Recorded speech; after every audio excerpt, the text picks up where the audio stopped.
여러분 안녕하세요. 김현입니다. 작년에 이어서 올해도 23년도 최신 지시문 기출문제들을 좀 살펴보도록 하겠습니다. 우선 오늘은 연세대학교 추천형 문제를 좀 가지고 나왔는데요.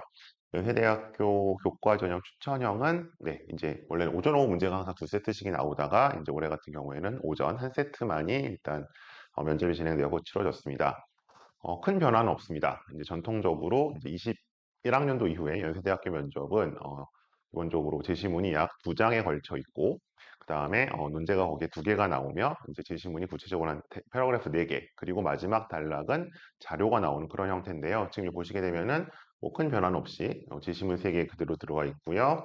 여기는 자료를 해석해야 되는 문제, 그래서 논점 2개. 그리고 연세대학교 특징은 이제 배점이 보통 50점, 50점으로 갔죠. 이제 해만 약간 60점, 40점 줄 때도 있는데 올해 같은 경우 그대로 50점, 50점이 나왔다라고 보시면 될 것 같습니다. 그래서 문제의 어떤 포맷에 큰 변화는 없는데 체감 난이도, 내지 실제 난이도는 최근 이제 22년도에 비하면 굉장히 좀 어려워졌다는 느낌을 주고 있습니다. 그래서 사실 뭐 22년도가 조금 쉬운 편이긴 했었는데요. 아마 23년도 이 문제를 푼 아마 지금 학생들은 굉장히 좀 고생을 하지 않았을까. 그리고 지금 막 이제 추천형 지원을 결정하고 이 문제를 처음에 제일 먼저 본 친구들은 이게 뭐지? 이 전형을 내가 써도 되는 걸까라고 좀 걱정스럽지 않을까라는 생각이 들기는 했습니다.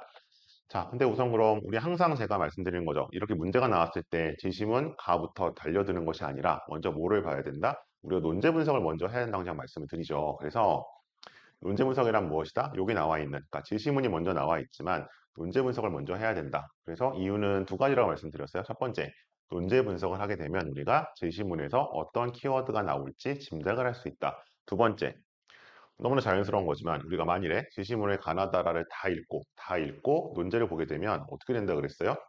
어쩔 수 없이 사람이기 때문에 제시문을 까먹을 수밖에 없다고 말씀을 드렸었죠. 그래서 그런 이유가 있기 때문에 항상 우리는 논제 분석을 먼저 하고 가자. 그러면 우리 논제 분석 한번 해보죠.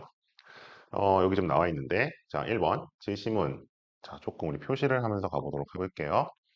제시문 가나다에는 익명성에 대한 조금 올려놓기로 하고 다양한 관점이 들어있다. 그럼 이제 이 순간 우리가 알 수 있죠. 아, 뭔가 이 제시문들은 익명성에 관한 것이겠구나. 제시문 가와나 그리고 나다의 공통점과 차이점을 각각 논하시오. 항상 뭐라 그랬어요? 쉼표가 나오면 너무 좋네요. 이게 이때부터 작은 논점, 세부 논점이 들어가는 것이다라고 했죠. 그러면 지금 이 문제는 전통적인 연세대학교 1번 문제인 공통점과 차이점을 논하라고 되어 있고요. 이건 다른 말로 우리가 보통 비교하시오라고 나오기도 합니다. 같은 얘기죠. 좀 친절하게 풀어서 써 있는데 이렇게 나와 있고, 그다음에 특징은 이제 연세대학교 약간 그 전형적인 패턴, 가나다를 동시에 비교하는 소위 3자 비교 문제가 아니라 이게 이제 2020년도 아마 그 국정에서 이렇게 나온 적도 있었는데 둘로 쪼개놨죠. 가와 나를 비교하고 나와 다를 비교해라. 그러면 상대적으로 이제 우리가 체감 난이도는 떨어지는. 왜냐하면 세 개를 동시에 비교하면 어렵잖아요. 근데 두 개씩 두 개씩 두 번 비교를 하는 것이니까 상대적으로 난이도는 떨어질 수 있다라고 볼 수 있겠죠. 자, 그럼 먼저 1번 우리 저기 논점 분석은 논제 분석 한번 이쪽 왼편 빈 공간에 해보도록 하죠. 그래서 여기 지금 나와 있는 게 각각 비교해라. 그러면 공통점과 차이점이라고 했으니까 뭐 친절하게 가면 되겠죠. 그러면 아마 이 문제 1번 같은 경우에는 가와 나를 이렇게 위에 적으시면 될 것 같고, 그럼 여기에서 첫 번째는 뭘 찾아요? 공통점을 찾아라. 두 번째는 차이점을 찾아야 되는데, 음, 차이점을 찾을 때는 두 가지를 주의하셔야 된다고 했습니다. 첫 번째는 뭐? 우리가 차이점을 찾으려면 항상 뭐를 먼저 잡아야 된다? 기준을 잡아야 한다고 말씀드렸죠. 음. 서로 다른 대상을 비교하려면 공통되는 이제 기준으로서의 공통점이 있어야 되는 거잖아요. 그러니까 항상 얘기하지만, 뭐, 야구와 축구를 비교해라. 그러면 여긴 기준이 필요하죠. 뭐, 플레이어의 수, 사용하는 뭐, 공의 크기, 주로 사용하는 신체 부위, 이런 식으로 기준이 잡혀야, 이거 야구는 뭐, 11명이 하는 거고, 야구는 9명이 하는 거고요. 축구는 11명이 합니다. 이런 식으로 비교가 가능하잖아요. 마찬가지로 그럼 얘네들도 가와 나도 무슨 내용이 나올지는 모르겠으나, 우리가 기준을 잡고 갈 필요가 있다. 라는 얘기. 그래야 좀 차이점이 나올 것이고, 다음 또 한 가지는 뭐다? 우리가 보통 비교를 시킬 때는 무엇이 더 궁금하다? 공통점보다 차이점이 더 궁금한 거죠. 그럼 어떻게 하겠어요? 보통 공통점을 하나를 찾았다면 가능하면 차이점은 하나 더 좀 찾을 수 있다면 찾아주는 게 좋겠죠. 자, 그래서 이제 이게 기본적으로 문제 1번에서 첫 번째 가와나의 비교에 대한 개요가 되겠죠. 이제 요게 빈칸을 채워가면 되는 거고요.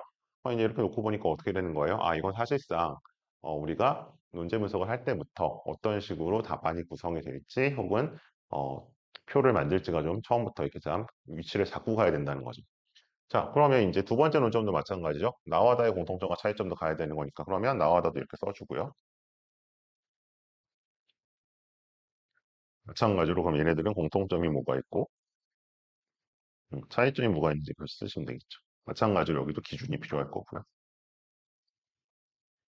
그리고 역시 가능하다면 공통점을 하나 찾았다면 차이점은 두 개 정도까지 찾아주면 좋겠죠.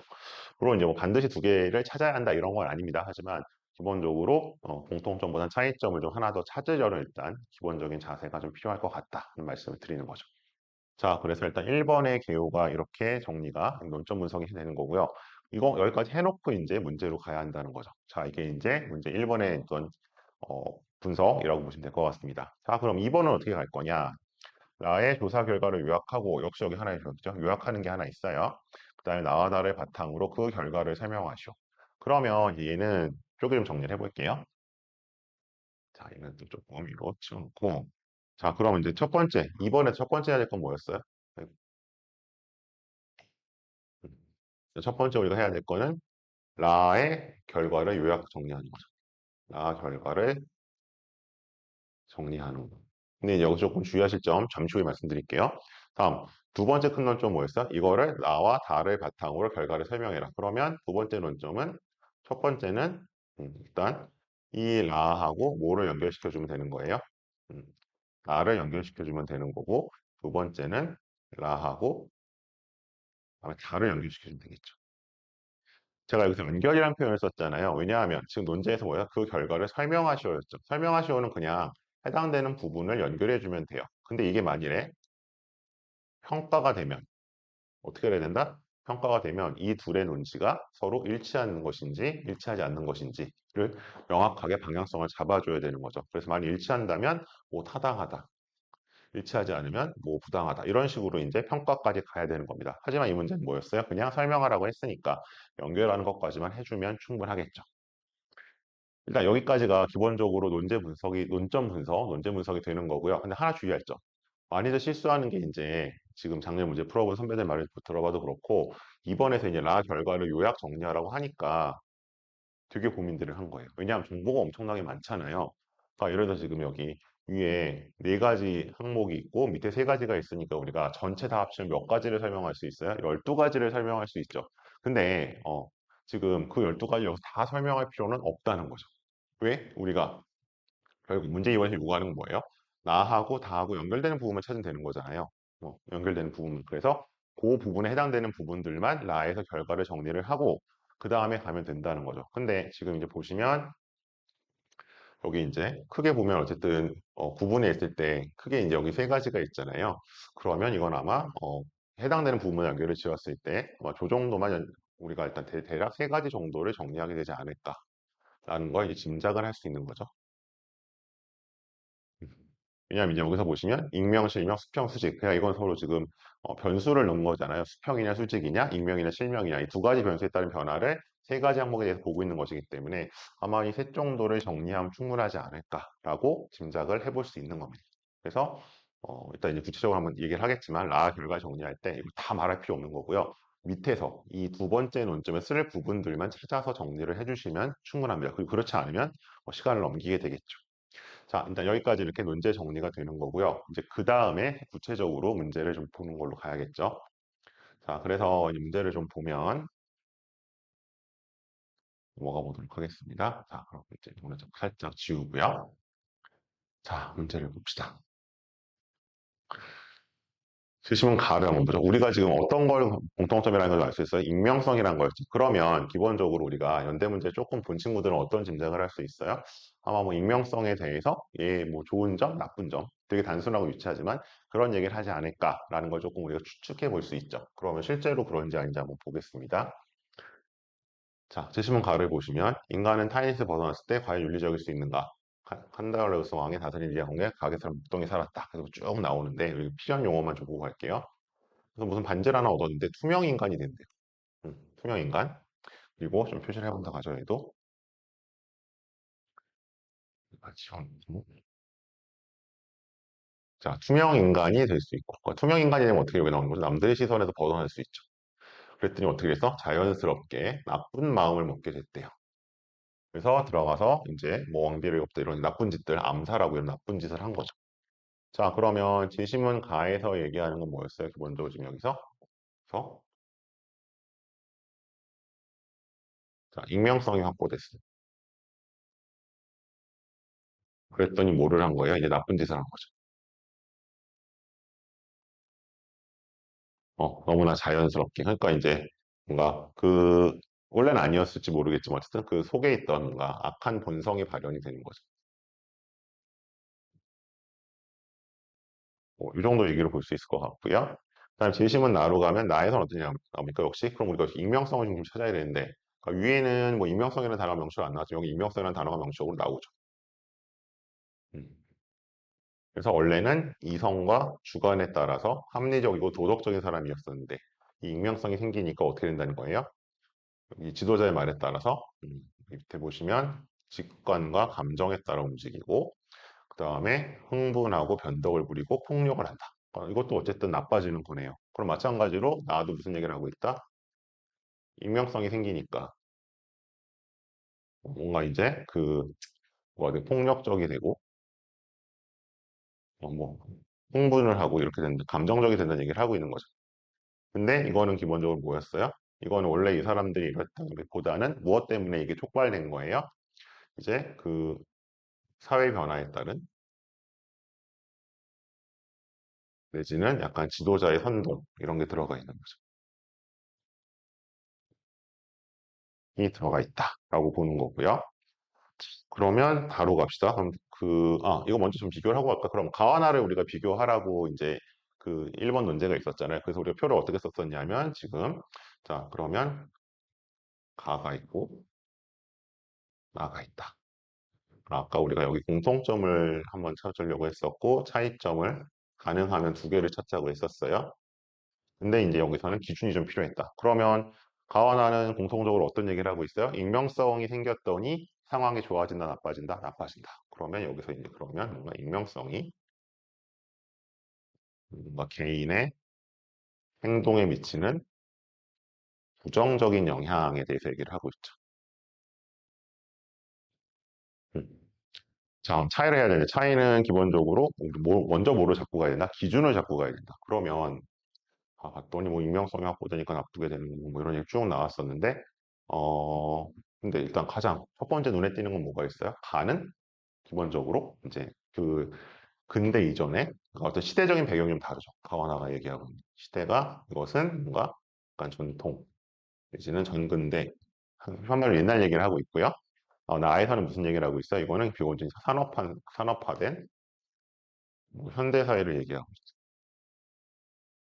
있죠. 밑에 두 번째 차이점, 뭐 이게 더 중요할 거긴 한데 그러면 이런 익명성이 뭔가 나쁜 영향을 미치는데 그 과정이 좀 다르죠. 익명성의 작동 과정이 달라. 어떻게 달라?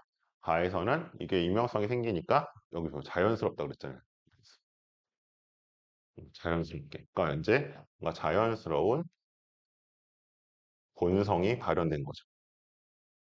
근데 제시문 나에서는 이게 있었는데 이 사람들이 뭔가 본성이 어땠는지 잘 모르겠어요. 자연스럽게보다는 누가? 이게 이제 어떤 지도자의 선동에 의해서 그리고 이제 여기 나와 있는 어떤 그런 환경의 변화에 의해서 생기는 거죠.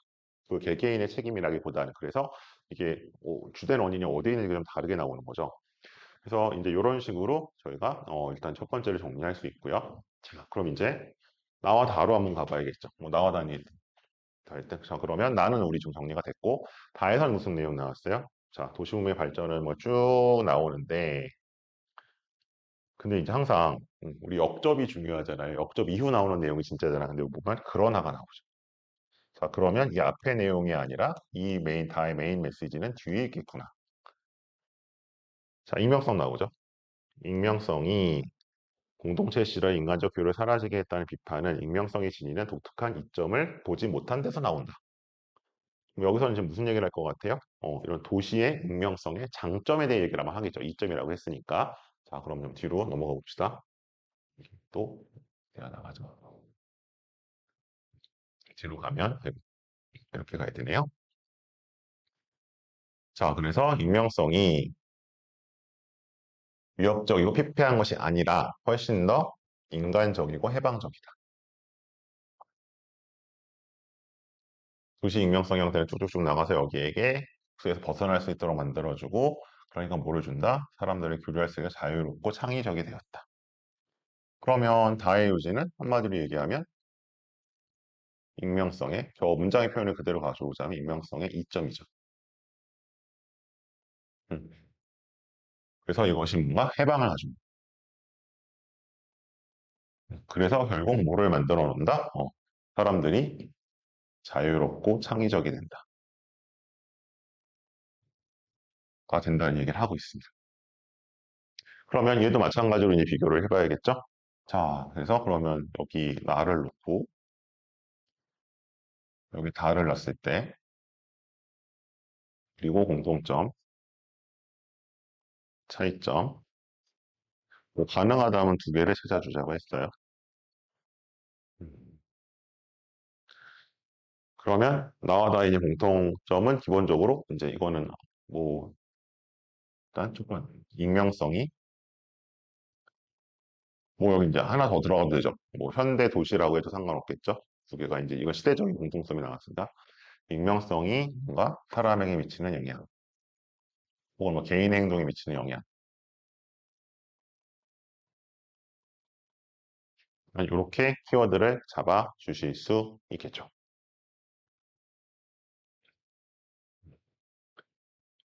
그럼 이제 차이점은 뭐겠어요? 아까 이 나타났던 것처럼 뭔가 아예 이 긍정 부정으로 나타나는 방향 자체가 다른 건데 뭐 그냥 큰 틀을 잡으면 기본적으로 미치는 영향인데 나에서는 이제 뭐 부정적인 영향에 대해서 얘기를 했어. 여기서는 긍정적인 영향에 대해서 얘기를 했었죠. 그래서 결국 사람들을 어떻게 만들어나? 뭐 연장선에 있자면 나에서 나왔던 것은 사람들을 뭔가 폭력적이고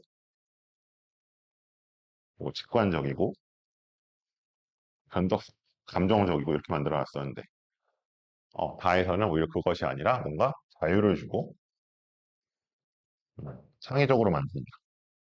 뭐를 통해서 해방을 시켜서 음, 이런 얘기가 되는 거잖아요. 그러니까 이제 여기 어떤 기준 같은 게 된다면 여기서 어떤 그러면 이것이 미치는 뭐 방향성, 영향을 주는 방향, 그리고 그것의 결과에 있어서 차이점이 있다라고 얘기할 수 있겠죠. 그러면 이제 이렇게 뭔가 개요를 잡고 요약을 했을 때 시간 중에 준비 시간 중에 그럼 이거 굳이 어떻게 말을 하느냐라는 게 좀 궁금하실 수도 있는데 그럼 이제 이렇게 되는 거죠. 자, 이거는 뭐 빨간색으로 해볼까요? 자, 그럼 예를 들어 앞에 거 하나 지나갔으니까 그거 일단 빼고 그럼 요것만 이게 이제 절반이잖아요 전체 답변에서. 그럼 이제 앞에서 뭐 이렇게 시작을 하겠죠. 1번 문제 말씀드리겠습니다. 자, 이제 그렇게 하고 쭉 말을 했어요. 그럼 이제 이 문제를 그러면 다음으로 나와 다에 대해서 나와 다의 공통점과 차이점을 찾아보겠습니다. 이거 하나. 자, 근데 제시문 나와 다는 공통적으로 익명성이 인간의 행동에 혹은 개인의 행동에 뭐 미치는 영향에 대해서 설명을 하고 있습니다. 하지만 나와 다는 이거죠. 영향의 방향성이나 그 결과에 있어서는 차이를 보입니다. 자, 먼저 영향의 방향성에 있어서 나는 부정적인 영향을 미치지만 다는 긍정적인 영향을 미치는 것을 볼 수 있습니다. 그 구체적인 결과에 있어서 나는 폭력적이고 직관적이고 변덕적으로 사람을 만드는 반면에 어, 다에서는 익명성이 개인을 해방시켜서 자유롭고 창의로운 뭐 사고를 한다는 것을 얘기해주고 있습니다. 이렇게 가야겠죠. 그러면 지금 3, 4, 이것까지 5,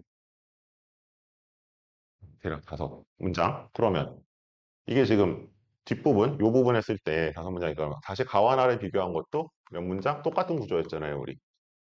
이것도 5문장이 되겠죠. 그러면 5 플러스 5니까 총 10문장. 그거밖에 말을 안 해요? 라고 하실 수 있지만 제가 계속 이제 이 면접 때 강조를 하는 거죠. 연대 면접이 몇 분이에요? 8분 준비에 5분 녹화잖아요. 그럼 5분이라고 봤을 때 그 5분이 있다고 쳤을 때 5분 동안 1번과 2번을 말해야 되죠. 그럼 대략 하나에 다 맥시멈 시간이 2분 30초예요. 자, 여러분 실제로 말씀을 한번 연습해 보시면 아시겠지만 사람이 보통 1분 동안 말할 수 있는 글자가 스크립트를 썼을 때 대략 200에서 250점이에요. 대략 4에서 5문장이에요. 그럼 우리가 지금 10문장을 말했다? 그럼 이거 이미 몇 분 말한 거예요? 2분 말한 거예요. 음. 2분 30초까지 말해야 되지 않아요? 물론 2분 30초를 딱 채우면 좋겠죠. 꼭 필요한 말만 포함했을 때. 근데 우리가 이게 잘못하면 시간을 넘겨버리면 녹화가 또 끊겨버리잖아요. 그래서 항상 우리 이제 어, 학원에서 준비를 할 때도 총 한 4분에서 4분 30초, 한 문제랑은 2분에서 2분 15초 정도를 맞추거든요. 그러면 지금 10문장은 뭐다? 매우 적절한 수준이라는 거죠. 되게 간단해 보이죠? 근데 이렇게밖에 말할 수 없어요. 연대는 그만큼 시간 압박이 강하기 때문에 정말 꼭 필요한 것만 흔히 하는 말 이제 엑기스만 뽑아서 얘기를 해야 되는 거고 뭐 조금 빠뜨린 거 없잖아요. 그죠? 그러니까 나다를 비교한 게 이렇게 나고 가나를 비교한 것도 구조가 같았으니까 똑같은 분량이 나오겠죠. 그래서 정말 이제 우리 수강생들 표현을 빌려오면 정말 쏙쏙 뼈만 쏙쏙 발라서 말을 해야 된다. 특히 연대는. 네. 그래서 이렇게 답변을 하시면 되겠습니다. 이게 1번을 풀어가는 방식이에요. 자, 그럼 이제 우리 2번으로 한번 가봐야 되죠? 2번 우리 아까 계열 정리하기 했었는데 다시 한번 가봅시다. 2번은 일단 뭐에서 출발을 해야 돼요? 라의 조사결과 요약을 해야 되는데 그럼 라를 한번 요약을 해봅시다. 어떤 결과가 있는지. 잠시만요. 네, 이걸로 해야 되고 색깔을 다시 좀 보라색으로 바꿔야겠죠? 자, 보라색 있어요.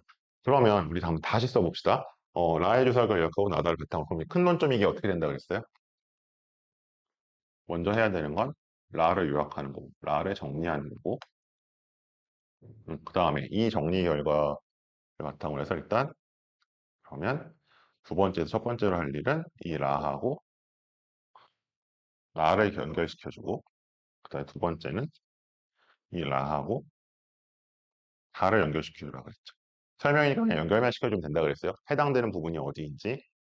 그러면 지금 우리가 라의 조사 결과를 요약하기 앞서서 나와 다를 바탕으로 어차피 설명을 해야 되는 거잖아요.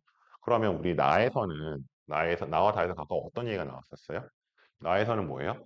익명성이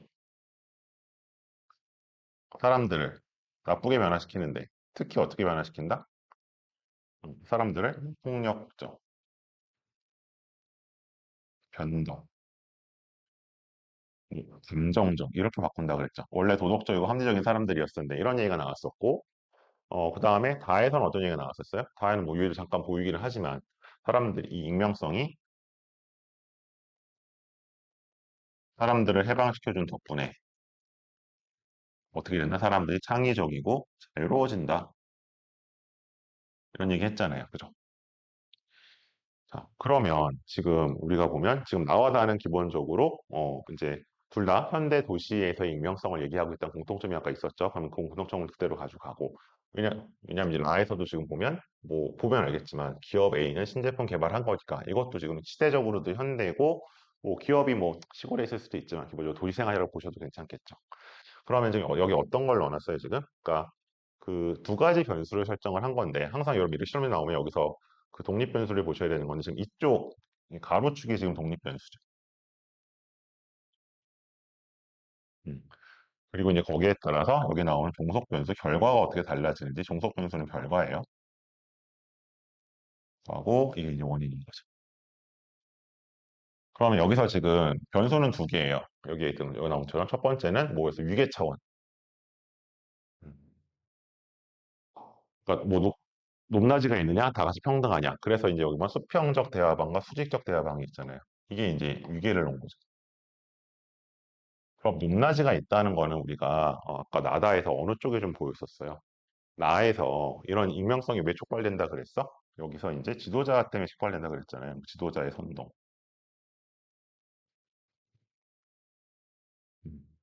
그러면 여기 지금 나의 지도자의 선동이 있는 지도자가 있고 지도자가 아닌 사람이 있고 근데 공통적으로 다 익명적이고 그러면 일단 이 재심은 나에서 여기서 일단 매치될 수 있는 대화방은 어디다?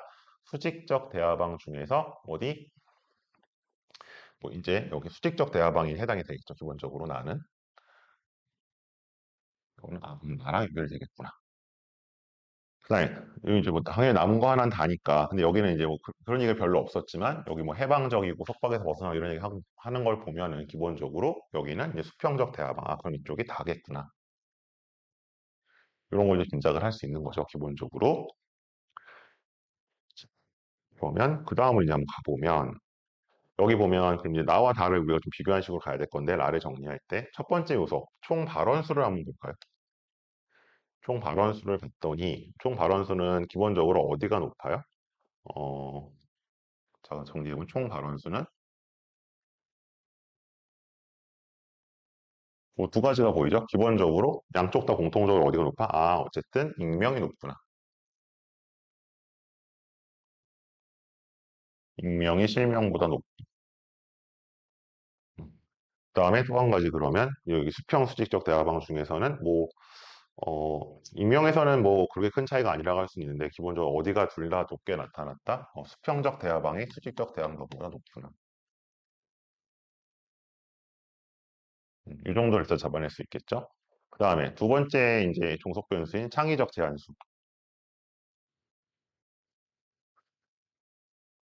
봤더니 사실 이거는 그렇게 그 유의미한 차이가 명확하게 보이진 않죠. 왜냐하면 43, 25, 23 이것도 좀 뭐 익명, 실명도 일정하진 않은 것 같고 수평, 수직을 봐서도 오히려 이쪽에 수직이 좀 많잖아요. 그러니까 창의적인 제한수에서는 사실은 뭔가 뚜렷한 변수를 잡기가 어려운 거죠. 섞여 있기 때문에.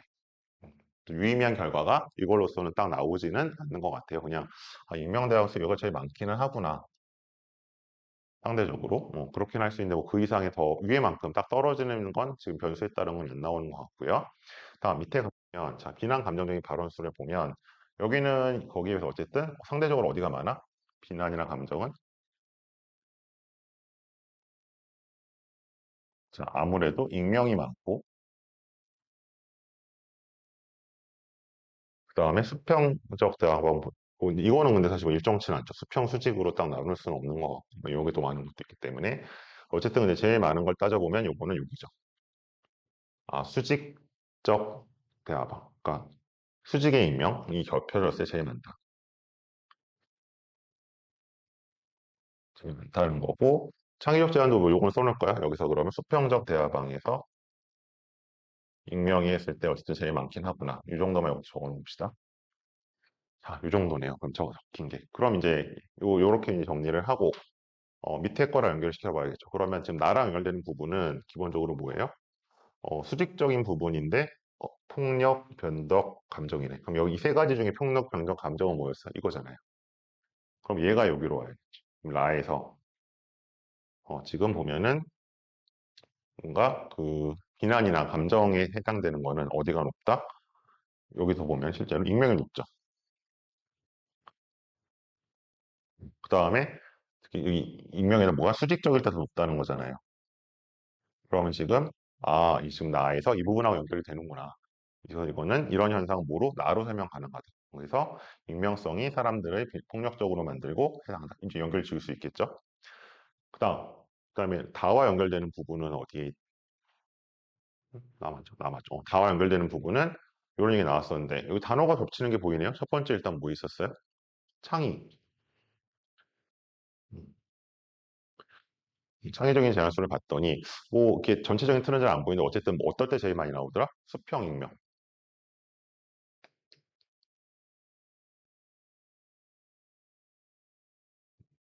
여기서는 나와 있죠. 이런 익명성이 보장됐을 때 창의가 된다고 해서 이 부분이 연결될 거고.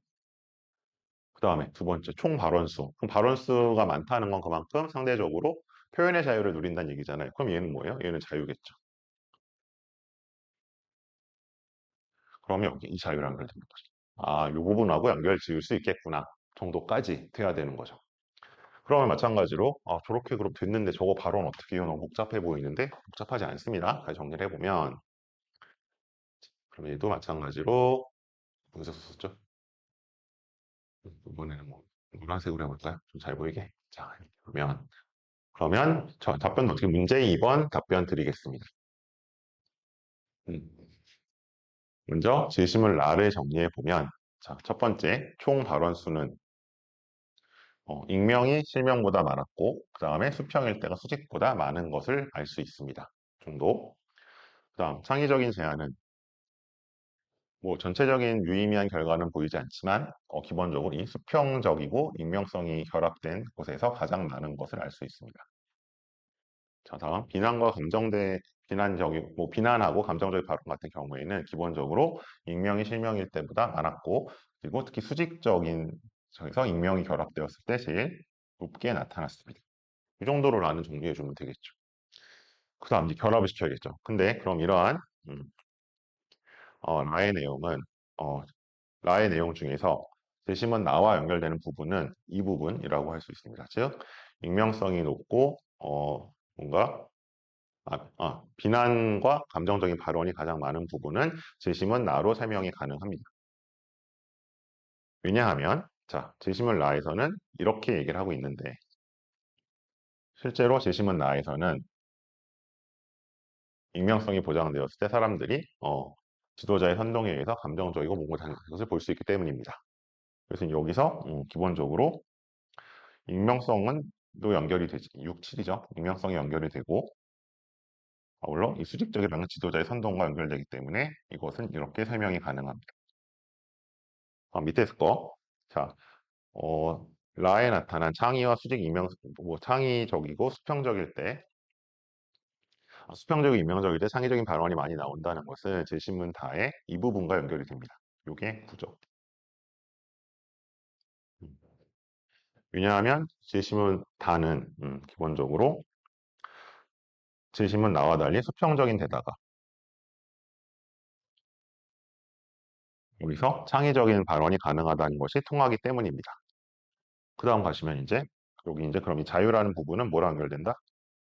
여기랑 연결됩니다. 왜냐하면 자신은 나의 내용, 자신은 다의 내용 정리해 주시면 되겠죠. 다에서 보면은 이런 얘기들을 하고 있기 때문입니다. 뭐 두 개 한꺼번에 하셔도 상관은 없을 것 같고 그럼 대략 총 한 11문장 뭐 하나 정도 더 친다고 총 12문장 이내로 정리가 가능하죠.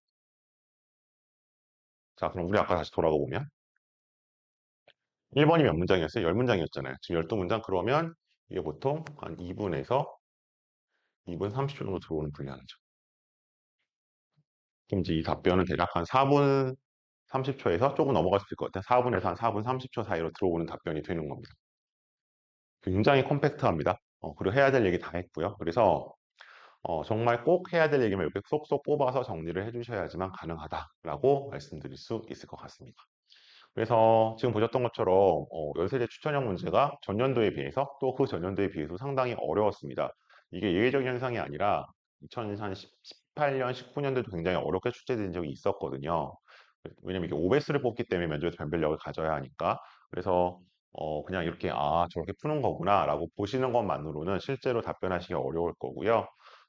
그러니까 좀 여기서 이렇게 쭉 보여드렸던 것처럼 논제를 분석하고 그 다음에 답변을 이렇게 메모를 작성한 다음에 실제로 어떻게 말하는지 훈련을 많이 하셨으면 좋겠습니다. 제가 수업을 해보면 이 연대 추천형 친구들이 내신은 굉장히 좋았는데 면접 준비를 게을리해서 막 저 한참 뒷배수로 붙은 친구들한테 뒤집히는 경우를 좀 많이 보거든요. 그래서 뭐 상대적으로 내신이 여유가 있다고 해서 조금 자만하지 말고 또 내신이 상대적으로 좀 뒤쪽에 있을 것 같다고 해서 포기하지 말고 면접을 열심히 준비해서 원하는 성과를 얻었으면 좋겠습니다.